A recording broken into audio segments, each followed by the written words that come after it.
How fares your battle? The gods are moving against Weishaupt and the Grey Wardens. We've heard rumors the Darkspawn are being led by an archdemon. And you have questions? I need to know how archdemons relate to the gods. Are they just like the Blighted Dragons, or are they something else? I also need to know how to deal with the gods if they show up at Weishaupt. I propose a bargain.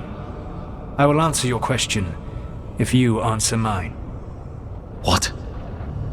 How are the Grey Wardens? Do they understand the truth of the danger yet?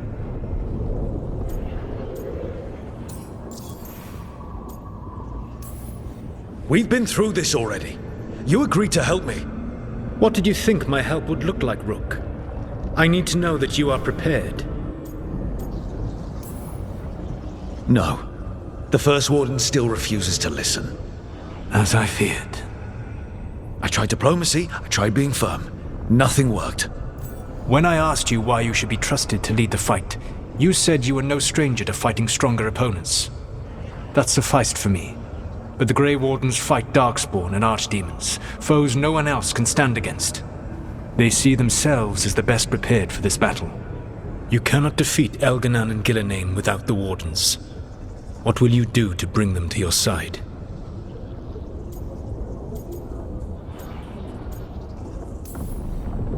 I don't have to convince all of them. I just have to convince the First Warden.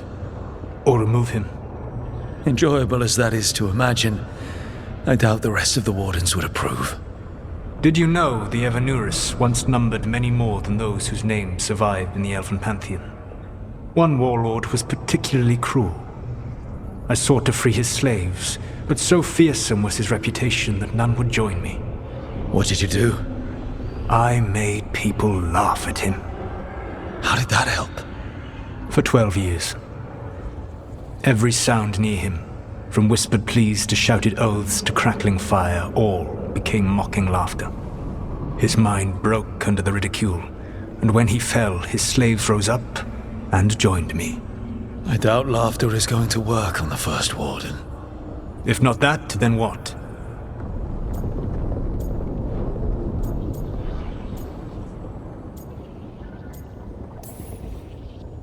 All I can really do is keep trying to get through to them. Have you ever ridden home in a wagon and felt the streets go from paved to dirt beneath the wheels?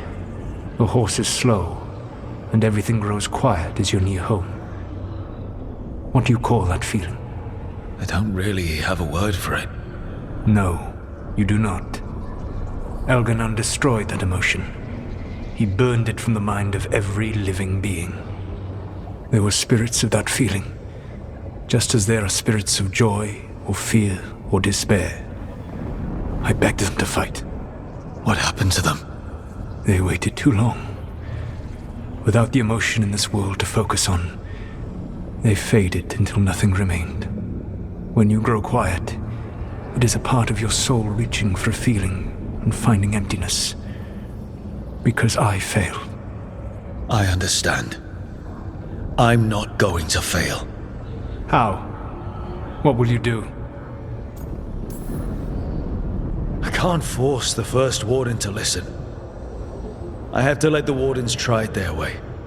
And how many Wardens will die before the First Warden realizes his mistake? I've done everything I can to reason with him. I once warned an elven village that Ghilan'nain was coming and they were in danger. They would not listen. I had to watch as their bodies twisted, as their shrieks turned into the grunting of animals. Their eyes were the worst part. They were still aware. They knew what had been done to them. I gained little peace from knowing that I had tried to warn them. Is that what you hoped for? No. I have to find a way to get through to them. Then what will you do? Whatever it takes. Easily said. But it will have to be enough for now. You have answered my question, and I owe you an answer in return. Yes, the old gods of Tevinter, the archdemons. There never were Tevinter gods. The archdemons, as you call them, were always merely the weapons of the Evanurus. All right. Let's hope we can find the gods before they find their weapons. Unfortunately, the Dragon Thrall's life force is bound to the Evanurus as both power and protection. You will not be able to kill or likely even harm one of the Evanuris until their dragon thrall is slain.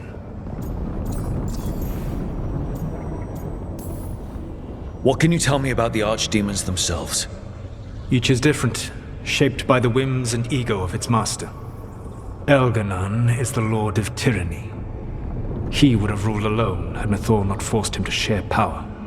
Those who are strong, he molds into dictators themselves, with visions of godhood. Those who are weak, he crushes.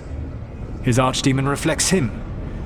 It is huge, to feed his ego, the epitome of dragonkind, bent to his will. What about Ghilan'nain and her dragon? Pride and ego can blind someone. We can exploit that. By contrast, Ghilan'nain was a servant of Andrew, whose skill at making monsters earned her promotion to the Evanuris. She is brilliant, ambitious, and unconstrained by anything you would understand as morality. In a kinder world, you would never need to see what she has done to her archdemon. In this world, I only hope you kill it quickly. In any event, the Evanuris will not be vulnerable until their archdemons are dead.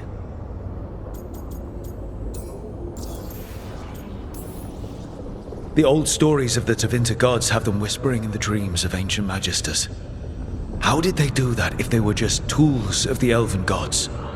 The archdemons were once high dragons. The Evanuris bound them as a source of power.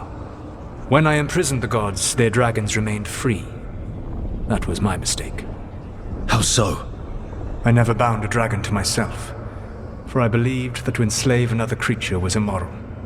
As such, I did not understand the power that connection gave. I thought the prison I had made was perfect. But their dragons were the conduit through which they spoke to dreaming minds.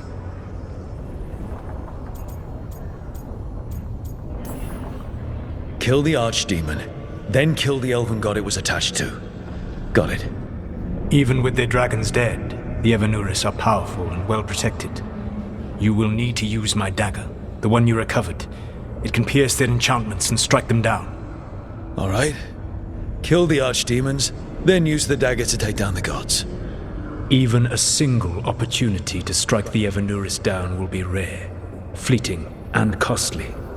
You will not have another chance to catch them unawares. When you strike, you must be fully prepared.